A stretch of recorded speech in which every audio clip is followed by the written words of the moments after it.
বিশ্বকাপে ইংল্যান্ডকে 2-1 গোলে হারিয়ে ফাইনালে আর্জেন্টিনা, টিএসসিতে সমর্থকদের উচ্ছ্বাস।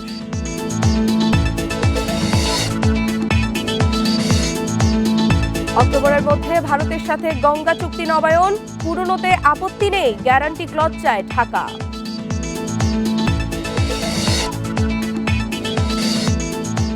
বন্যায় 43 জেলায় ডুবেছে 1,15,000 হেক্টরের ফসল, মৎস্য খাতে ক্ষতি 400 কোটি টাকা।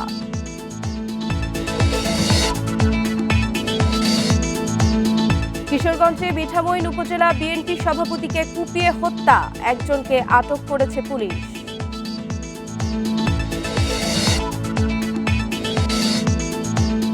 শাপলা হত্যাকাণ্ড নিয়ে তদন্ত প্রতিবেদন জমা, শেখ হাসিনা, ইউনূস সহ 42 জনের যোগসূত্র পেয়েছে কমিটি।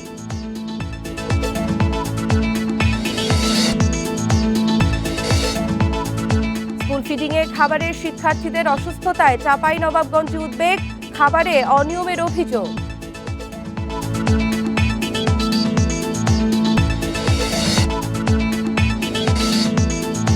খাল পুনর্খনন শেষে 73 লাখ টাকা সরকারি কোষাগারে ফেরত, প্রশংসায় সালথা উপজেলা প্রশাসন।